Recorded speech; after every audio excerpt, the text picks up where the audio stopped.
In this video, we are going to discuss about how to calculate the cost of capital. Cost of capital calculation ചെയ്യണമെന്നുണ്ടെങ്കിൽ ആദ്യം നമ്മൾ മനസ്സിലാക്കേണ്ട രണ്ട് cost of capital ഉണ്ട്. One is specific cost of capital and the other one is composite cost of capital. അപ്പോൾ last വീഡിയോയിൽ നമ്മൾ പറഞ്ഞിട്ടുണ്ടായിരുന്നു ആദ്യം നമ്മൾ സ്റ്റാർട്ട് ചെയ്യാൻ പോകുന്നത് സ്പെസിഫിക് കോസ്റ്റ് ഓഫ് ക്യാപിറ്റലാണ്. അതായത് ഈ സോഴ്സ് ഓഫ് ഫിനാൻസ്, ഓരോ സോഴ്സിൻ്റെയും ഫിനാൻസിൻ്റെ ഓരോ സോഴ്സിൻ്റെയും കോസ്റ്റ് കണ്ടെത്തുകയാണ് ചെയ്യുന്നത്. First of all we are going to study how to calculate cost of debt. Cost of debt കഴിഞ്ഞ് പിന്നെ നമ്മൾ cost of preference share capital എങ്ങനെയാണ് കാൽക്കുലേറ്റ് ചെയ്യേണ്ടത്, then cost of equity share capital എങ്ങനെയാണ്, കോസ്റ്റ് ഓഫ് റീറ്റെയിൻഡ് ഏർണിങ്സ് എങ്ങനെയാണ്, ഇതൊക്കെയാണ് discuss ചെയ്യുന്നത്. Last വീഡിയോയിൽ നമ്മൾ കോസ്റ്റ് ഓഫ് ഡെറ്റ് എങ്ങനെയാണെന്ന് കണ്ടു. അതൊന്നും കൂടി ഒന്ന് റിഫ്രഷ് ചെയ്യാം. കോസ്റ്റ് ഓഫ് ഡെറ്റിൽ ഓർത്തിരിക്കേണ്ട കാര്യം, രണ്ട് ടൈപ്പ് ഓഫ് ഡെറ്റ്സ് ആണുള്ളത്. ഷോർട്ട് ടേം ഡെറ്റും ഉണ്ട്, ലോങ് ടേം ഡെറ്റും ഉണ്ട്. ഡെറ്റിന് നമ്മൾ ഇൻകർ ചെയ്യുന്ന കോസ്റ്റ് ഇൻട്രസ്റ്റ് എന്നാണ് പറയുന്നത്. ഡെറ്റിന് മാത്രമാണ് ഇൻട്രസ്റ്റ് ഇൻകർ ചെയ്യുന്നത്. ബാക്കിയുള്ളതിന്, അതായത് പ്രിഫറൻസ് ഷെയറിനും ഇക്വിറ്റി ഷെയറിനും എല്ലാം നമ്മൾ ഇൻകർ ചെയ്യുന്നതിന് പറയുന്നത് ഡിവിഡൻഡ് എന്നാണ്. ഓക്കെ, അപ്പോൾ കോസ്റ്റ് ഓഫ് ഡെറ്റ് രണ്ട് ടൈപ്പ് ഓഫ് ഡെറ്റ് ഉണ്ട്, short term debt and long term debt. Short term debt എന്ന് പറയുന്നത് വർക്കിംഗ് ക്യാപിറ്റൽ റിക്വയർമെൻറ്റ്സ് മീറ്റ് ചെയ്യാൻ നമുക്ക് ഫണ്ട് ആവശ്യമായി വരികയാണെന്നുണ്ടെങ്കിൽ we will borrow short term debt. അപ്പോൾ അവിടെ ഷോർട്ട് ടേം ഡെറ്റ് ആണെങ്കിലും ലോങ് ടേം ഡെറ്റ് ആണെങ്കിലും there will be some cost. ആ കോസ്റ്റാണ് ഇൻട്രസ്റ്റ്. അതെങ്ങനെയാണ് കാൽക്കുലേറ്റ് ചെയ്യുന്നതെന്ന് നമ്മൾ കണ്ടായിരുന്നു. അതിൻ്റെ ഫോർമുല എന്ന് പറഞ്ഞാൽ ഷോർട്ട് ടേം ഡെറ്റ് കാൽക്കുലേറ്റ് ചെയ്യാനുള്ള ഫോർമുലയാണ് R×1-T. അങ്ങനെ ഇവിടെ ഒരു കോസ്റ്റ് കാൽക്കുലേറ്റ് ചെയ്യുന്നതും ഡിസ്കസ് ചെയ്തിട്ടുണ്ടായിരുന്നു. ഇവരൊക്കെ ഒരു ഫണ്ടിൻ്റെ ഷോർട്ടേജ് വന്നപ്പം ലോൺ എടുക്കാൻ തീരുമാനിക്കുന്നു. ആ ലോണിൻ്റെ ഇൻട്രസ്റ്റ് 8% ആണ്, ടാക്സ് റേറ്റ് 40%. അതായത് ഈ ബിസിനസ് റിട്ടേൺ, അതായത് പ്രോഫിറ്റിന് അവർ പേ ചെയ്യേണ്ട ടാക്സ് അതോറിറ്റിക്ക് പേ ചെയ്യേണ്ടത് 40% ആണ്. Okay, so calculate the cost of short term debt ആണ്. അപ്പോൾ ഇതിൽ നോക്കുമ്പോൾ നമുക്ക് കോസ്റ്റ് ഓഫ് ഡെറ്റ് എത്രയാണ്? ഇൻട്രസ്റ്റ് റേറ്റ് ഡയറക്ട്ലി തന്നിട്ടുണ്ട് 8%. പക്ഷേ കോസ്റ്റ് ഓഫ് ഡെറ്റ് 8% അല്ല, അതിൻ്റെ നെറ്റ് കോസ്റ്റ് കാൽക്കുലേറ്റ് ചെയ്യണം. കാരണം ടാക്സ് ഡിഡക്ഷൻ കിട്ടും. നമ്മൾ ഡെറ്റാണ് സോഴ്സ് ഓഫ് ഫിനാൻസ് ആയിട്ട് ചൂസ് ചെയ്യുന്നതെങ്കിൽ one of the main advantages V will get tax deduction. അപ്പോൾ 8% നമ്മുടെ ഇൻട്രസ്റ്റ് നമ്മുടെ പോക്കറ്റിൽ നിന്ന് പോകില്ല. നമ്മൾ ബാങ്കിന് അല്ലെങ്കിൽ ഡിബെഞ്ചർ ഹോൾഡേഴ്സിന് 8% ഇൻട്രസ്റ്റ് പേ ചെയ്താലും നെറ്റ് ഇഫക്റ്റ് നമ്മുടെ കയ്യിൽ നിന്നും 8% ഇൻട്രസ്റ്റ് ഇൻകർ ചെയ്യുന്നില്ല. കാരണം നമ്മൾ ഈ സോഴ്സ് ചൂസ് ചെയ്യുന്നതുകൊണ്ട് V will get tax deduction. അപ്പോൾ നമ്മുടെ നെറ്റ് ഇൻട്രസ്റ്റ് എന്ന് പറയുന്നത് കുറച്ചും കൂടെ കുറഞ്ഞു നിൽക്കും. അപ്പോൾ അത് എത്രയാണെന്നാണ് കാൽക്കുലേറ്റ് ചെയ്യുന്ന ഫോർമുലയാണ് ഈ R×1-T. R എന്ന് പറയുന്ന rate of interest. The given rate is 8%. That means we have to pay 8% interest. Whereas the tax rate is 40%. 40% means 40/100. That is 0.40. അപ്പോൾ അങ്ങനെ നെറ്റ് ഇഫക്റ്റ് എത്രയാവുന്നുള്ളൂ നമ്മുടെ കയ്യിൽ നിന്ന്? നെറ്റ് ഇൻട്രസ്റ്റ് എന്ന് പറയുന്നത് 4.8% ആവുന്നുള്ളൂ. ഇതെന്തുകൊണ്ടാണ്? 8% നമ്മൾ ബാങ്കിന് പേ ചെയ്യുന്ന ഇൻട്രസ്റ്റ്, അല്ലെങ്കിൽ ഡിബെഞ്ചർ ഹോൾഡേഴ്സിന് പേ ചെയ്യേണ്ട ഇൻട്രസ്റ്റ് 8% ആണ്. പക്ഷേ നെറ്റ് ഇഫക്റ്റ് നമ്മുടെ കയ്യിൽ നിന്ന് എത്ര % ഇൻട്രസ്റ്റേ ആവുന്നുള്ളൂ? 4.8%. കാരണം നമുക്ക് റിമൈനിങ് പെർസെൻറ്റേജ് എന്തായിട്ട് ലഭിക്കുന്നു? ഒരു ടാക്സ് ഡിഡക്ഷനായിട്ട് ലഭിക്കുന്നു. അതെങ്ങനെയാണെന്ന് കാണിച്ചു തരാം. ഓക്കെ, ഒരു എക്സാമ്പിളിലൂടെ കാണിക്കാം. നമുക്ക് കുറച്ച് ഫണ്ടിൻ്റെ ആവശ്യമുണ്ട്. ഫോർ എക്സാമ്പിൾ 4 lakh rupees ഫണ്ടിൻ്റെ ആവശ്യമുണ്ട്. അപ്പം നമ്മളത് ഒരു എക്സ്പാൻഷൻ പർപ്പസിന് വേണ്ടിയാണ് നമുക്ക് ഈ 4 lakh rupees വേണ്ടത്. അപ്പോൾ അത് നമ്മൾ റേസ് ചെയ്യാൻ തീരുമാനിച്ചു. എങ്ങനെയാണ്? ഇക്വിറ്റി ഷെയർ ഇഷ്യൂ ചെയ്ത് നമ്മൾ ഈ 4 lakh rupees റേസ് ചെയ്യാൻ തീരുമാനിച്ചു. ഈ ഇക്വിറ്റി ഷെയറിൻ്റെ കോസ്റ്റാണ് 10%. അതായത് ഈ 4 ലക്ഷം രൂപ റേസ് ചെയ്യുമ്പോൾ നമുക്ക് ഈ ഫണ്ട് തന്നവർ ഷെയർ ഹോൾഡേഴ്സ് ആയി തീരും. അവർക്ക് നമ്മൾ എന്ത് കൊടുക്കണം? 10% ഡിവിഡൻഡ് കൊടുക്കണം. It's A cost. ഈ ഇൻകം ടാക്സിൻ്റെ അഡ്ജസ്റ്റ്മെൻറ്റ് എന്താണെന്ന് പറഞ്ഞുതരാം. ആദ്യം ഇൻകം ടാക്സ് ടാക്സ് എപ്പോഴും നമ്മൾ എന്തിനാണ് കൊടുക്കുന്നത്? നമുക്ക് കിട്ടുന്ന ഇൻകം, അതായത് ഒരു ബിസിനസ്സിനെ സംബന്ധിച്ചിടത്തോളം ഇൻകം ഇസ് പ്രോഫിറ്റിനാണ് അവർ ടാക്സ് കൊടുക്കേണ്ടത്. ആദ്യം ഇൻകം ടാക്സ് പേ ചെയ്യുന്നതിന് മുന്നേ നമ്മൾ എന്ത് കണ്ടുപിടിക്കണം? ആ വർഷം നമ്മൾ ഏൺ ചെയ്ത പ്രോഫിറ്റ് എത്രയാണെന്ന് കാൽക്കുലേറ്റ് ചെയ്യണം. അപ്പോൾ ഇതൊരു പ്രോഫിറ്റ് ആൻഡ് ലോസ് സ്റ്റേറ്റ്മെൻറ്റാണ് ഞാൻ ഈ പ്രിപ്പയർ ചെയ്ത് വെച്ചിരിക്കുന്നത്. ഇത്രയും ചെയ്തിട്ടുള്ള ഇൻകം മൈനസ് എക്സ്പെൻസ് ചെയ്തുകൊണ്ട് ഞാൻ പ്രോഫിറ്റ് കണ്ടുപിടിക്കുന്നു. പ്രോഫിറ്റിൻ്റെ ബേസിൽ എന്ത് പേ ചെയ്യേണ്ടതായിട്ടുണ്ട്? ടാക്സ് പേ ചെയ്യണം. ഓക്കെ, ഇൻകം എന്ന് പറയുന്നത് സെയിൽസ്, അത് ഇൻകംസ്. നിങ്ങൾ ഫോം പ്രിപ്പയർ ചെയ്യുന്നതിന് പകരം ഞാൻ ഒരു സ്റ്റേറ്റ്മെൻറ്റ് ഫോമിൽ കാണിച്ചിരിക്കുന്നതേ ഉള്ളൂ. ഇൻകം എന്ന് പറയുന്നത് എന്തൊക്കെ ചേരാം? ഇതിനകത്ത് സെയിൽസും ബാക്കിയുള്ള ഇൻകം എല്ലാം കൂടെ 3 lakh rupees ഉണ്ട്. അതിൽ നിന്നും എക്സ്പെൻസുകൾ, operating expense like rent, salary, advertisement, then അതുപോലുള്ള ഓരോ എക്സ്പെൻസ്, സ്റ്റേഷനറി, ഇതുപോലുള്ള എക്സ്പെൻസ് ഡിഡക്റ്റ് ചെയ്യുന്ന ടോട്ടൽ 1,80,000. അങ്ങനെ നമ്മുടെ പ്രോഫിറ്റ് എന്ന് പറയുന്ന 1,20,000. ഇനിയും എക്സ്പെൻസുകളുണ്ട്. കാരണം നമ്മൾ ടാക്സ് ഒക്കെ പേ ചെയ്യണ്ടേ? അപ്പോൾ ടാക്സ് പേ ചെയ്യണം. ഈ കിട്ടിയ പ്രോഫിറ്റ് നമ്മൾ എന്തെന്ന് പറയും? Net profit before tax. ഇനി ടാക്സ് പേ ചെയ്യാൻ പോവുകയാണ്. അപ്പോൾ എത്ര രൂപയ്ക്ക് നമ്മൾ ടാക്സ് പേ ചെയ്യണം? നമ്മൾ ഏൺ ചെയ്ത പ്രോഫിറ്റിന് 1,20,000 rupees നമ്മൾ ടാക്സ് പേ ചെയ്യണം. ഫോർ എക്സാമ്പിൾ, ടാക്സ് അതോറിറ്റീസ് പറഞ്ഞിരിക്കുന്ന ടാക്സ് റേറ്റ് എന്ന് പറഞ്ഞാൽ 50% ടാക്സ് റേറ്റ്, അതായത് പ്രോഫിറ്റിൻ്റെ 50% നമ്മൾ ടാക്സ് ആയിട്ട് പേ ചെയ്യണം. അപ്പോൾ എന്ത് ചെയ്യും? 1,20,000 അല്ലേ നമ്മുടെ profit. 1,20,000 50%, that is 60,000 we have to pay as tax. So remaining profit is only 60,000. നമുക്കിനി ടാക്സ് കൊടുത്തു കഴിഞ്ഞ് നമ്മുടെ പ്രോഫിറ്റ് എത്രയേ ഉള്ളൂ? 60,000 rupees നമ്മുടെ പ്രോഫിറ്റ്. ഇനി എന്ത് ചെയ്യണം? ഈ ടാക്സ് ഒക്കെ കൊടുത്തതിന് ശേഷമാണ് ബാക്കി പ്രോഫിറ്റ് ആർക്ക് അവൈലബിൾ ആയിട്ടുള്ളത്? Equity share holders. നമുക്ക് ഈ 4 lakh rupees പ്രൊവൈഡ് ചെയ്ത ഇക്വിറ്റി ഷെയർ ഹോൾഡേഴ്സിന് ഡിവിഡൻഡ് കൊടുക്കണം. അത് ടാക്സ് ഒക്കെ പേ ചെയ്തതിന് ശേഷമാണ് നമ്മൾ ഡിവിഡൻഡ് പേ ഓഫ് ചെയ്യുന്നത്. ഓക്കെ, അപ്പോൾ എങ്ങനെയാണ്? 4 ലക്ഷം രൂപയല്ലേ അവർ തന്നത്. 4 ലക്ഷത്തിന് എത്ര ശതമാനം കൊടുക്കണമെന്നാണ് പറഞ്ഞത്? 10% ഡിവിഡൻഡാണ് കൊടുക്കേണ്ടത്. അവർ കോൺട്രിബ്യൂട്ട് ചെയ്ത 4 lakhന് 10% ഡിവിഡൻഡ് കൊടുക്കണം. അതും ബിസിനസ്സിൻ്റെ ഒരു എക്സ്പെൻസാണ്. അപ്പോൾ ഈ കിട്ടിയ പ്രോഫിറ്റിൽ നിന്നും നമ്മൾ എന്ത് മൈനസ് ചെയ്യണം? Equity dividend. കാരണം ഈ ഫണ്ട് നമ്മൾ പ്രൊക്യൂർ ചെയ്യാൻ വേണ്ടി നമ്മൾ ഇൻകർ ചെയ്യേണ്ട കോസ്റ്റാണ് ഈ 10% dividend. So less equity dividend. 4 lakhൻ്റെ 10%, that is 40,000. So the remaining profit 60,000 ഉണ്ടായിരുന്നു. ടാക്സ് ഒക്കെ കൊടുത്തു കഴിഞ്ഞാൽ എല്ലാ എക്സ്പെൻസും ഇൻക്ലൂഡിങ് ടാക്സ് പേ ഓഫ് ചെയ്ത് കഴിഞ്ഞുള്ള നമ്മുടെ ബാക്കിയിരിക്കുന്ന എമൗണ്ട് 60,000 പ്രോഫിറ്റ് ഉണ്ടായിരുന്നു. അതിൽ നിന്നും നമ്മൾ എത്ര രൂപ ഇക്വിറ്റി ഷെയർ ഹോൾഡേഴ്സിന് കൊടുക്കേണ്ടി വന്നു? 40,000 rupees ഇക്വിറ്റി ഷെയർ ഹോൾഡേഴ്സിന് കൊടുക്കേണ്ടി വന്നു. അവർ remaining profit retained earnings is 20,000. അപ്പോൾ ഇതാണ് ഒരു കേസ്. അപ്പോൾ ഇനി നേരെ മറിച്ച് നമുക്ക് നോക്കാം. ഇപ്പോൾ ഇവിടെ ടാക്സ് ഡിഡക്ഷൻ എന്താണെന്ന് മനസ്സിലായില്ല നിങ്ങൾക്ക്. ടാക്സ് കൊടുത്തു, പ്രോഫിറ്റിന് ടാക്സ് കൊടുക്കണമെന്ന് പറഞ്ഞു. അപ്പോൾ ടാക്സ് കൊടുത്തു. ഇവിടെ നോക്കിയാൽ ടാക്സ് കൊടുത്ത് എത്രയാണെന്ന് ഓർത്ത് വെച്ചേക്കണം? We have paid 60,000 rupees as tax. എങ്ങനെയായിരുന്നുണ്ടെങ്കിൽ നമുക്ക് ഈ വേണ്ടി വന്ന നമുക്ക് ആവശ്യമായി വന്ന ഈ 4 lakh rupees നമ്മൾ റേസ് ചെയ്തത് ഏത് സോഴ്സ് യൂസ് ചെയ്തുകൊണ്ടാണ്? ഇക്വിറ്റി ഷെയർ എന്ന് പറഞ്ഞ സോഴ്സ് യൂസ് ചെയ്തുകൊണ്ടാണ്. നേരെ മറിച്ച് നമ്മൾ ഈ 4 lakh rupees ഡെറ്റ് വഴി റേസ് ചെയ്യാൻ തീരുമാനിച്ചാൽ നമ്മൾക്ക് എന്ത് ഗുണം കിട്ടുമെന്നാണ് പറഞ്ഞത്? ഒരു ടാക്സ് ഡിഡക്ഷൻ കിട്ടും എന്നാണ് പറഞ്ഞത്. നോക്കാം എന്താണ് ഈ ടാക്സ് ഡിഡക്ഷൻ എന്ന്. ഓക്കെ, അപ്പോൾ ഈ കേസിൽ ഈ എമൗണ്ട് നമ്മൾ 4 lakh rupees ഇക്വിറ്റി ഷെയർ വഴി റേസ് ചെയ്തപ്പോഴായിരുന്നു ഇങ്ങനെയൊക്കെ വന്നത്. ഇനി ഈ 4 lakh rupees നമ്മൾ നേരെ മറിച്ച് എങ്ങനെ റേസ് ചെയ്യാൻ തീരുമാനിക്കുവാണ്? ഡെറ്റ് വഴി റേസ് ചെയ്യാൻ തീരുമാനിക്കുവാണ്. ഓക്കെ, അപ്പോൾ എങ്ങനെയാണെന്ന് നോക്കാം. ഈ സെയിം കേസ് തന്നെ. ഓക്കെ, അപ്പോൾ ഇൻകം ടാക്സ് കൊടുക്കണം 40%. അതായത് okay, raise 4 lakh rupees for an expansion of the project by borrowings. അത് ഒന്നീ ലോൺ വഴി അല്ലെങ്കിൽ ഡിബെഞ്ചർ വഴിയാണ് നമ്മൾ ഈ 4 lakh rupees റേസ് ചെയ്യുന്നത്. Okay, for understanding tax reduction four interest paid, അതാണ് ഇവിടെ മനസ്സിലാക്കാൻ പോകുന്നത്. അപ്പോൾ കഴിഞ്ഞ കേസിൽ നമ്മൾ 4 lakh rupees ഇക്വിറ്റി ഷെയർ വഴിയാണ് റേസ് ചെയ്യുന്നത്. നേരെ മറിച്ച് ഇവിടെ ഡെറ്റ് വഴിയാണ് റേസ് ചെയ്യുന്നതെങ്കിൽ എന്താണ് മാറ്റം? ടാക്സിന് എന്താണ് ചേഞ്ച് സംഭവിക്കുന്നതെന്ന് നോക്കാം. ഇവിടെ ലോണിന് ഇൻട്രസ്റ്റ് 9% പറയുന്നുണ്ടായിരുന്നുള്ളൂ. ഇക്വിറ്റി ഷെയറിനായിരുന്നെങ്കിൽ അവർ 10% ആയിരുന്നു പറഞ്ഞത്. ലോൺ ആയതുകൊണ്ട് 9% പറയുന്നുള്ളൂ. ഫിഗേഴ്സ് എല്ലാം സെയിം ആണ് യൂസ് ചെയ്തിരുന്നത്. ഇൻകം 3 lakh, അതിൽ നിന്നും ഓപ്പറേറ്റിംഗ് എക്സ്പെൻസ് മൈനസ് ചെയ്ത് 1,80,000 ആയിരുന്നു നമ്മുടെ എക്സ്പെൻസ്. അങ്ങനെ നമ്മുടെ നെറ്റ് പ്രോഫിറ്റ് എത്ര തന്നെ? 1,20,000. കഴിഞ്ഞ കേസിൽ 1,20,000 ആണ്. ഇനി അടുത്തതെന്ന് പറയുന്നത് മറ്റേത് എന്ത് ചെയ്തു? 1,20,000 കഴിഞ്ഞ് പിന്നീട് ഒരു എക്സ്പെൻസും ഇല്ലായിരുന്നു. ഉടൻ തന്നെ നമ്മൾ എന്ത് പേ ചെയ്തു? ടാക്സ് പേ ചെയ്യേണ്ടി വന്നു. 1,20,000 50% ടാക്സ് അതോറിറ്റീസ് നമ്മളോട് പറഞ്ഞിരുന്ന tax rate, prevailing tax rate.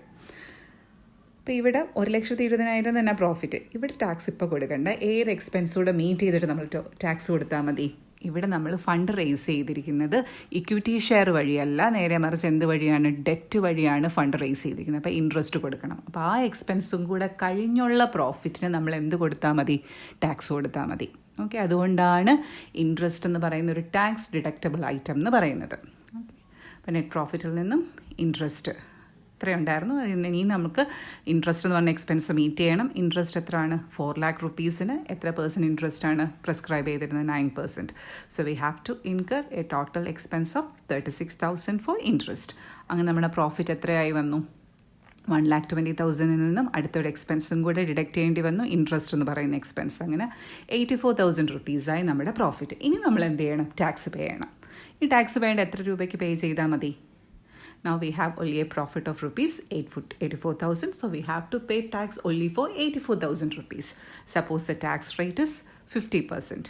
Government prescribe ചെയ്തിരിക്കുന്ന ടാക്സ് റേറ്റ് എന്ന് പറയുന്നത് 50% ആണെങ്കിൽ നമ്മൾ എത്ര രൂപ ടാക്സ് കൊടുക്കണം? നമ്മുടെ പ്രോഫിറ്റായ 84,000 50%, ദാറ്റ് ഇസ് 42,000. അങ്ങനെ റീറ്റെയിൻഡ് ഏർണിങ്സ് എത്ര ഉണ്ട്? 42,000. അപ്പോൾ ഇവിടെ കഴിഞ്ഞ കേസിൽ നമ്മൾ കേസ് 1 നമ്മൾ ടാക്സ് കൊടുത്ത് എത്രയായിരുന്നു? 1,20,000 രൂപയ്ക്ക് ടാക്സ് കൊടുത്തു, 50% 60,000. ഇവിടെ ആണെങ്കിലോ സെക്കൻഡ് കേസിൽ നമ്മൾ 1,20,000 രൂപയ്ക്ക് ടാക്സ് കൊടുത്തില്ല. 1,20,000 നിന്ന് നമ്മൾ എന്തും കൂടെ മാറ്റി?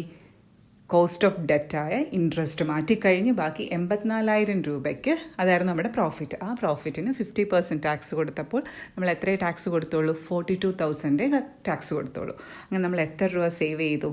ഫസ്റ്റ് കേസിൽ 60,000 സ്ഥാനത്ത് സെക്കൻഡ് കേസിൽ നമ്മൾ 42,000 രൂപ ടാക്സ് എന്ന് പറഞ്ഞ എക്സ്പെൻസേ സ്പെൻഡ് ചെയ്തിട്ടുള്ളൂ. അങ്ങനെ നമ്മൾ എത്ര രൂപ സേവ് ചെയ്ത്? 18,000 റുപ്പീസ് സേവ് ചെയ്ത്. അപ്പം നെറ്റ് ഇഫക്റ്റ് എന്ന് പറയുന്നത് ഇതാണ്. നമ്മൾ ബാങ്കിന് അല്ലെങ്കിൽ ഡിബെഞ്ചർ ഹോൾഡേഴ്സിന് ചിലപ്പോൾ 36,000 റുപ്പീസ് ടാക്സ് ആയിട്ട് ഇൻട്രസ്റ്റ് ആയിട്ട് കൊടുക്കും. പക്ഷേ നമ്മളുടെ പോക്കറ്റിൽ നിന്ന് നെറ്റ് ഇഫക്റ്റ് എത്രയേ പോകുന്നുള്ളൂ? നമ്മുടെ പോക്കറ്റിൽ നിന്ന് എത്രയേ പോകുന്നുള്ളൂ? We will be incurring only 18,000. കാരണം ബാക്കി നമുക്ക് എന്തായിട്ട് ലഭിക്കുന്നു? ടാക്സ് ഡിഡക്ഷനായിട്ട് ലഭിക്കുന്നു. അതുകൊണ്ടാണ് നമ്മൾ ഈ അഡ്ജസ്റ്റ് ചെയ്യുന്നത്. ഈ ഫോമുലയിട്ട് R×1 - T. R എന്ന് പറയുന്നത് ഫോർ എക്സാമ്പിൾ 9%. ഇവിടെ തന്നിരിക്കുന്ന 9% അല്ലേ? Into 1 - T. 1 - T is 0.50. So the net tax interest rate is 4.5%. 4.5% ഉള്ളൂ. യഥാർത്ഥത്തിൽ നമുക്ക് എത്ര % ആണ്? 9% ആണ് നമ്മൾ ബാങ്കിന് പേ ചെയ്യുന്നത്. പക്ഷേ നെറ്റ് ഇഫക്റ്റ് നമ്മുടെ കയ്യിൽ നിന്ന് എത്ര മാത്രമേ ഇൻട്രസ്റ്റ് ആയിട്ട് പോകുന്നുള്ളൂ? 4.5%. അതാണ് 4 lakh × 4.5%. ഓക്കെ, 18,000 പോകുന്നുള്ളൂ. ബാക്കി 18,000 എന്തായിട്ട് നമുക്ക് ലഭിക്കുന്നു? ടാക്സ് ഡിഡക്ഷനായിട്ട് ലഭിക്കുന്നു. പക്ഷേ ഈ ഒരു അഡ്വാൻറ്റേജ് ഏത് കേസിൽ കിട്ടില്ല? നമ്മൾ വേറെ ഏതെങ്കിലും സോഴ്സ് ചൂസ് ചെയ്താൽ, അതായത് പ്രിഫറൻസ് ഷെയറോ ഇക്വിറ്റി ഷെയറോ ഒക്കെ ചൂസ് ചെയ്താൽ നമുക്കിങ്ങനൊരു ബെനിഫിറ്റ്, ഈ ടാക്സ് ബെനിഫിറ്റ് ലഭിക്കില്ല. കാരണം ഇൻട്രസ്റ്റ് എന്ന് പറയുന്നൊരു ടാക്സ് ഡിഡക്റ്റബിൾ ഐറ്റമാണ്. ഇൻട്രസ്റ്റോടെ ഡിഡക്റ്റ് ചെയ്ത് ബാക്കി പ്രോഫിറ്റിന് നമ്മൾ ടാക്സ് കൊടുത്താൽ മതി. പക്ഷെ മറ്റേത് അങ്ങനെയല്ല. ഓക്കെ, ആ ഓപ്പറേറ്റിംഗ് എക്സ്പെൻസ് ഡിഡക്റ്റ് ചെയ്ത് കഴിഞ്ഞുള്ള പ്രോഫിറ്റിന് നമ്മൾ എന്ത് കൊടുക്കേണ്ടി വരുന്നു? ടാക്സ് കൊടുക്കേണ്ടി വരുന്നു. അതാണ് ടാക്സ് ഡിഡക്റ്റബിൾ ഐറ്റം എന്ന് പറയുന്നത്. ഇതിനെയാണ് ഇൻട്രസ്റ്റ് എന്ന് പറയുന്ന സോഴ്സ് ഒരു ടാക്സ് ഡിഡക്റ്റബിൾ ഐറ്റമാണെന്ന് പറയുന്നത്. അതുകൊണ്ടാണ് ഇപ്പോൾ ബാങ്കിന് 9% ഇൻട്രസ്റ്റ് ആയിരിക്കും അവർക്ക് നമ്മൾ പേ ചെയ്യുന്നത്. പക്ഷേ നെറ്റ് ഇഫക്റ്റ് നമ്മുടെ കയ്യിൽ നിന്ന് എത്രയാവുന്ന ആ ഒരു അഡ്ജസ്റ്റ്മെൻറ്റ് വരുന്നുണ്ട്? 4.5% ആവുന്നുള്ളൂ. അതുകൊണ്ടാണ് നമ്മൾ എപ്പോഴും കോസ്റ്റ് ഓഫ് ഡെറ്റ് ആണെന്നുണ്ടെങ്കിൽ അവിടെ എന്തിനെ നിങ്ങൾ അഡ്ജസ്റ്റ് ചെയ്യണം? ടാക്സിനെ TA അഡ്ജസ്റ്റ് ചെയ്യണം. അത് അഡ്ജസ്റ്റ് ചെയ്യാനാണ് 1 - R×1 - T ചെയ്യുന്നത്. ഓക്കെ, ഒന്ന് മനസ്സിലാക്കി വെച്ചേക്കുക. ഇനി അടുത്തത് long term debt. Short term debt ആണെന്നുണ്ടെങ്കിൽ ആ രീതിയിൽ പോവുക. ലോങ് ടേം ഡെറ്റ് ആണെങ്കിൽ ലോങ് ടേം ഡെറ്റ് എന്തിനു വേണ്ടിയാണ്? അതായത് ലോങ് ടേം ഇൻവെസ്റ്റ്മെൻറ്റിന് വേണ്ടിയാണ് നമ്മൾ എന്ത് ബോറോ ചെയ്യുന്നത്? ലോങ് ടേം ഡെറ്റ് ബോറോ ചെയ്യുന്നത്. ഓക്കെ, ഇതും ലാസ്റ്റ് വീഡിയോയിൽ എക്സ്പ്ലെയിൻ ചെയ്യുന്നതാണ്. ഡെറ്റ് എന്ന് ലോങ് ടേം ഡെറ്റ് 2 രീതിയിലുണ്ട്. റെഡീമബിളും ഉണ്ട്, ഇറഡീമബിളും ഉണ്ട്. Redeemable means which should be repaid after a fix period of time. Irredeemable എന്ന് പറഞ്ഞാൽ എന്താ? It should not be repaid. അതൊരിക്കലും നമ്മൾ തിരികെ കൊടുക്കേണ്ട കാര്യമില്ല. പക്ഷേ നമ്മൾ പ്രോപ്പറായിട്ട് ഇൻട്രസ്റ്റ് പേ ചെയ്തുകൊണ്ടേ ഇരിക്കണം. ഓക്കെ, ഇറഡീമബിൾ ഡെറ്റിൻ്റെ കോസ്റ്റ് ഓഫ് ഡെറ്റ് കാൽക്കുലേറ്റ് ചെയ്യാനുള്ള ഫോമുല ഇതൊക്കെ പറഞ്ഞാണ് 1/P × 1 - T. അത് ഇറഡീമബിൾ ഡെറ്റ് ഏത് വാല്യൂവിന് ഇഷ്യൂ ചെയ്ത് ആണെങ്കിൽ പാർ വാല്യൂ. എന്താണ് പാർ വാല്യൂ എന്നെല്ലാം ലാസ്റ്റ് വീഡിയോയിൽ പറഞ്ഞിട്ടുണ്ടായിരുന്നു. ഇതൊന്ന് ജസ്റ്റ് റിഫ്രഷ് ചെയ്തെടുക്കുവാണ്. ഇവിടെയും 1 - T വേണം. കാരണം എന്തുകൊണ്ടാണ്? ഇതും ഡെറ്റല്ലേ? ഡെറ്റ് എപ്പോഴും എന്താണ്? ഒരു ടാക്സ് ഡിഡക്റ്റബിൾ ഐറ്റം ആണ്. അതുകൊണ്ടാണ് ഈ 1 - T ഇവിടെ അഡ്ജസ്റ്റ് ചെയ്യേണ്ടി വരുന്നത്. I divide P into 1 - T. I എന്ന് പറയുന്ന annual amount of interest payment. P is the principal amount which we have raised. Then T is the tax rate. It should be expressed in decimal. പിന്നീട് cost of irredeemable debt if it is issued at premium or discount. അതായത് face വാല്യൂവിനെ കാട്ടി കൂടുതൽ വിലയ്ക്കാണ് നമ്മളിത് issue ചെയ്യുന്നതെങ്കിൽ അതിനെ premium എന്ന് പറയും. നേരെ മറിച്ച് ഫേസ് വാല്യൂ കാട്ടി താഴ്ന്ന ഒരു വിലയ്ക്കാണ് നമ്മൾ ഈ ഡിബെഞ്ചറിന് ഇഷ്യൂ ചെയ്യുന്നതെങ്കിൽ അതിനെ എന്തെന്ന് പറയും? Issued discount. ആ കേസിൽ I/NP. P പോലെ തന്നെയുള്ള NP ഇവിടെ നെറ്റ് പ്രൊസീഡ്സ് എന്ന് പറയുന്നതേ ഉള്ളൂ. P എന്ന് വേണമല്ലോ നിങ്ങൾക്ക് യൂസ് ചെയ്യാം.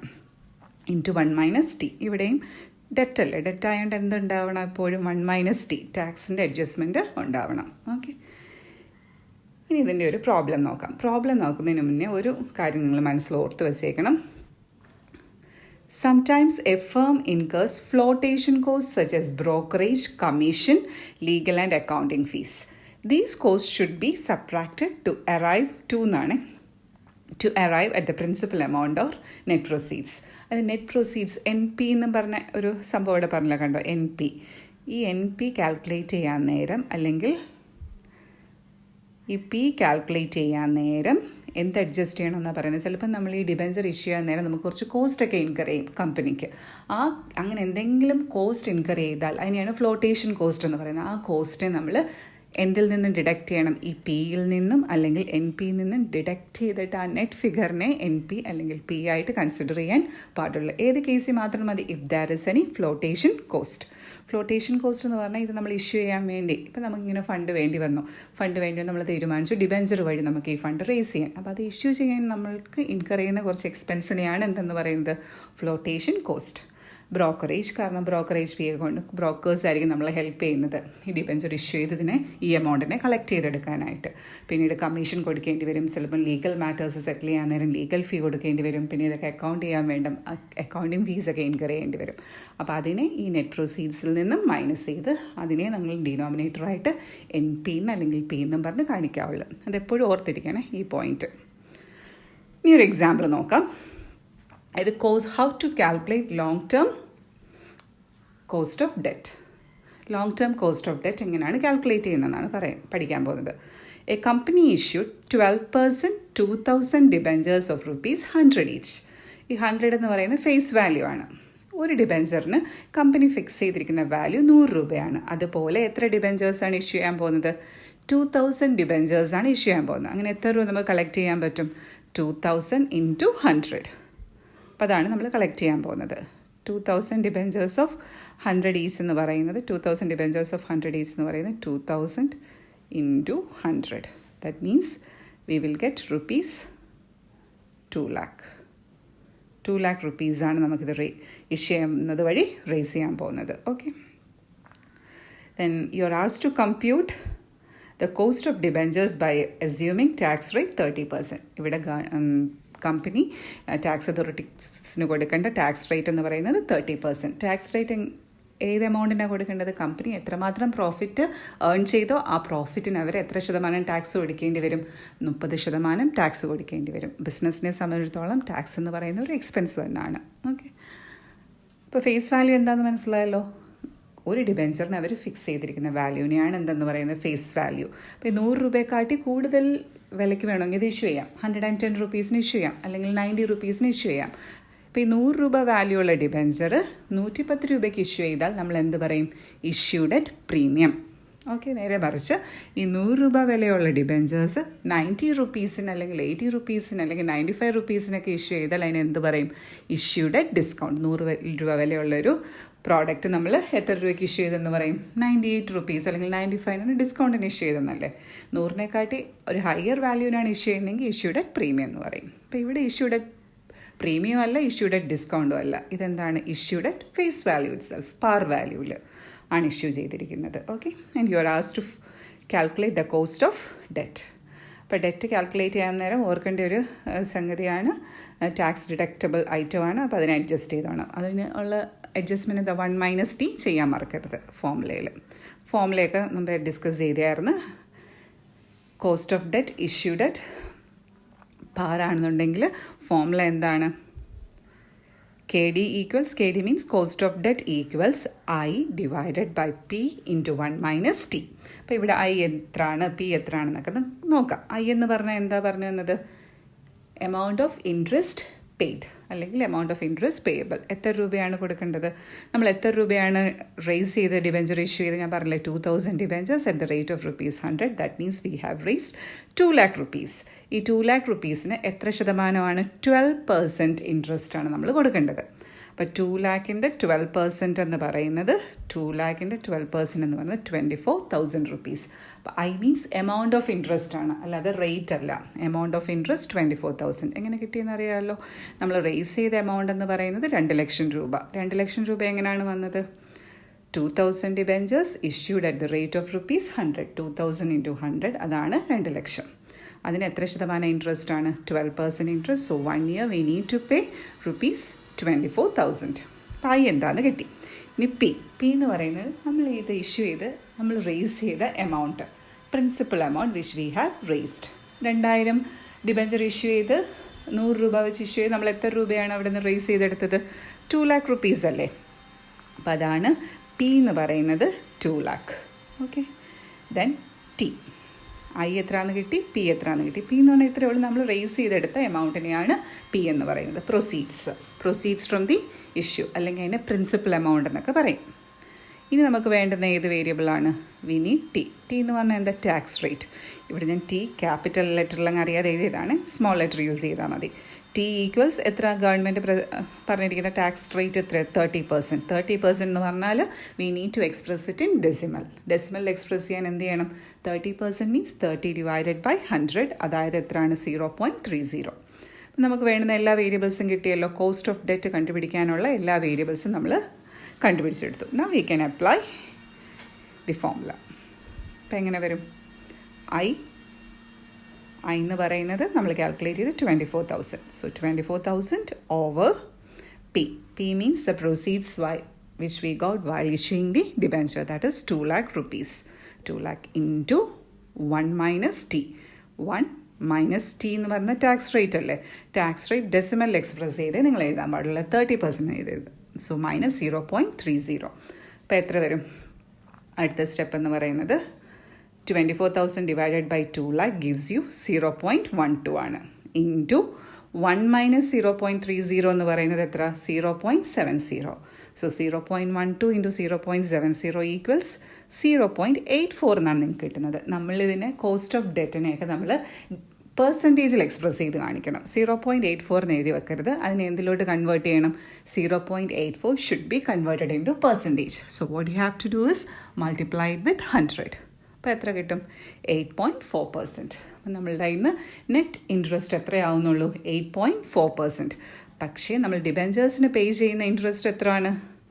V are paying 12% interest. പക്ഷേ 12% ഇൻട്രസ്റ്റ് ഡിബെഞ്ചർ ഹോൾഡേഴ്സ് നമ്മൾ പേ ചെയ്യും. പക്ഷേ നമ്മളിങ്ങനെ ഡെറ്റ് എന്ന് പറഞ്ഞ സോഴ്സ് യൂസ് ചെയ്യുന്നതുകൊണ്ട് നമുക്കൊരു ടാക്സ് ഡിഡക്ഷൻ കിട്ടും. അങ്ങനെ ടാക്സ് ഡിഡക്ഷൻ കിട്ടുമെന്ന് പറഞ്ഞാൽ ഒരു എക്സ്പെൻസ് കുറഞ്ഞു കിട്ടുമല്ലോ, ടാക്സ് എന്ന് പറഞ്ഞ എക്സ്പെൻസ് കുറഞ്ഞു കിട്ടും. അപ്പം നെറ്റ് ഇഫക്റ്റിൽ നമ്മുടെ കയ്യിൽ നിന്ന് എത്ര രൂപയുടെ ഇൻട്രസ്റ്റേ ആവുന്നുള്ളൂ? നെറ്റ് ഇഫക്റ്റ് എന്ന് പറഞ്ഞാൽ നമ്മുടെ കയ്യിൽ നിന്നുള്ള ഇൻട്രസ്റ്റ് എന്ന് പറയുന്നത് 8.4% നെറ്റ് നമ്മുടെ കയ്യിൽ നിന്ന് ആവുന്നുള്ളൂ കോസ്റ്റ് ഓഫ് ഡെറ്റ് ആയിട്ട്. 12% ആവുന്നത്, നേരെ മറിച്ച് എത്രയാവുന്നുള്ളൂ? 8.4%. റീസൺ അറിയാമല്ലോ എന്താണ്? ഡെറ്റ് എന്ന് പറയുന്ന ഒരു ടാക്സ് ഡിഡക്റ്റബിൾ ഐറ്റമാണ്. അതുകൊണ്ടാണ് നമ്മുടെ കയ്യിൽ നിന്ന് എത്രയാവുന്നുള്ളൂ? We are incurring only 8.4%. അപ്പോൾ ഇതാണ് ലോങ് ടേം ഡെറ്റ് കണ്ടുപിടിക്കാനുള്ള ഫോർമുല. ലോങ് ടേം ഡെറ്റിൻ്റെ കോസ്റ്റ് കണ്ടുപിടിക്കാനുള്ള മെത്തേഡ്. ഓക്കെ, മനസ്സിലായെന്ന് കരുതുന്നു. So here what we have done is we have found the cost of debt, cost of long-term debt. The formula which we applied is I divided by P into 1 minus T. Reason എന്ന് പറയുന്നത് cost of long-term debt, issue debt, par. Face value issue ചെയ്തുകൊണ്ടാണ് ഈ formula use ചെയ്യുന്നത്. Okay, അപ്പോൾ ഈ video നമുക്കിവിടെ കൊണ്ട് stop ചെയ്യാം. ഇനി ബാക്കി പോർഷൻ അടുത്ത വീഡിയോയിൽ എക്സ്പ്ലെയിൻ ചെയ്തു തരും. Okay, thank you.